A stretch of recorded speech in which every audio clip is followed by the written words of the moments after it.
Oh, it's just a couple minutes up there. That rock looks like a stormtrooper helmet, kind of. More gigantic rocks. See these rocks there, just kind of in the middle of the mountain. It's like, well, that's the mountain for you, right?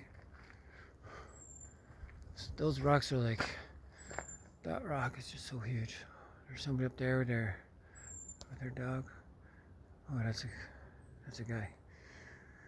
And I'm going this way.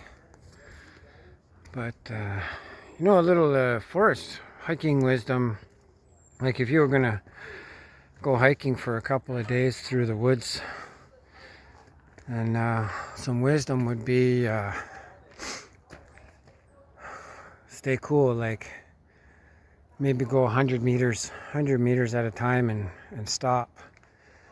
Not that you can't go any further, but when you get tired, like even a little bit tired, like a tiny bit tired, like if you get winded and your heart speeds up, you lose focus. And if you lose focus, you can't see the animals through the trees. You can't see the predators through the trees. If you're got your head down all the time, or if you're rushing, or if you're kind of got your head down to get to where you're going, and then you're getting tired and your eyes get blurry and watery. That can happen in a big hurry.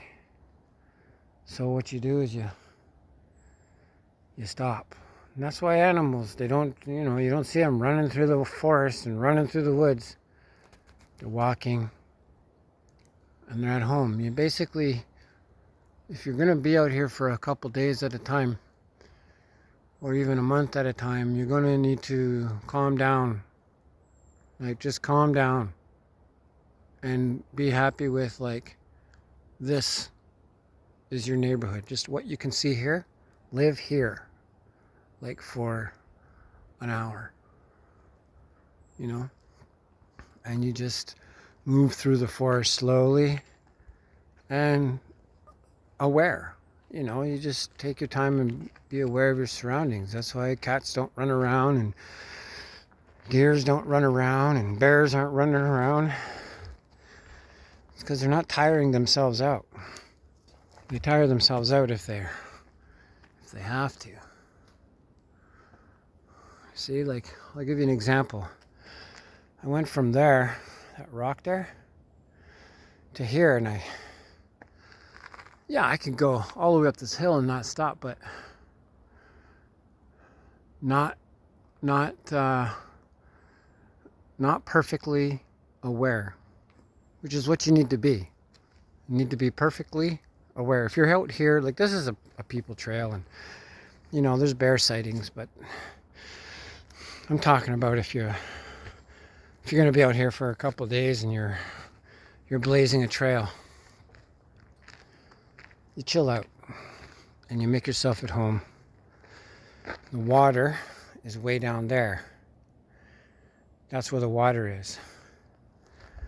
There's no water up there. There's no water all up there. And up there is like a whole mountain.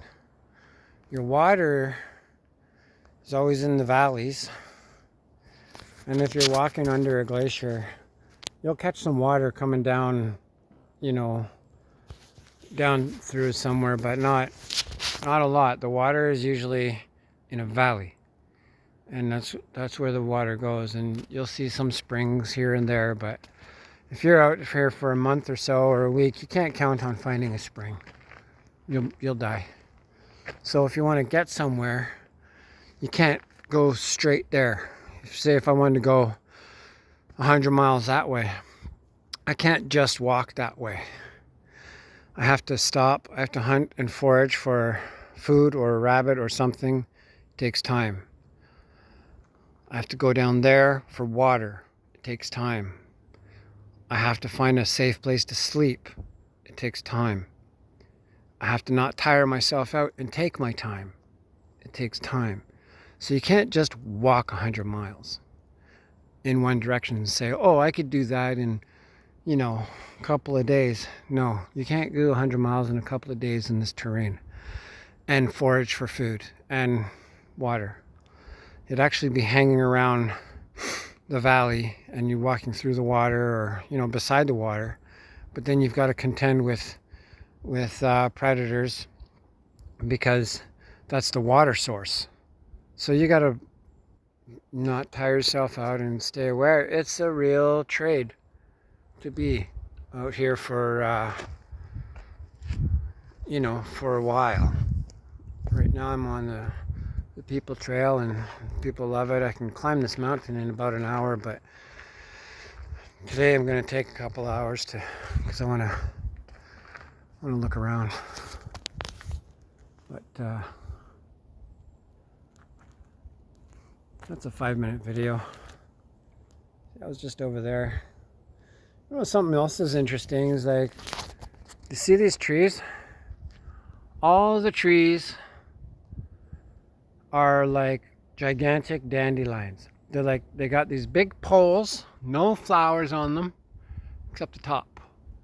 They got the bush at the top. That's how forests grow. They're like gigantic weeds. You know, a lot of times you picture a cedar tree or a pine tree, and they got the big, you know, cedar and pine look, you know, and like in the city, because we trim the top and then the bottom grows out. We trim the top and the bottom grows out because it's manicured. But these, when you leave a tree that's unmanicured, it grows like a weed, like grass, like a dandelion, a big pole. Boom. And then branches at the top to gather the sun and fight for the photon.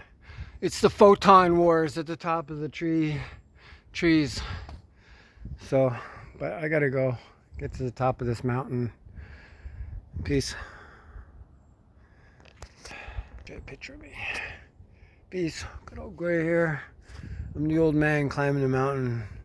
A little kid walks by me, clapping his hands. Good job, old man. Fucking. Yeah, good job. Love it, man. I love it the most.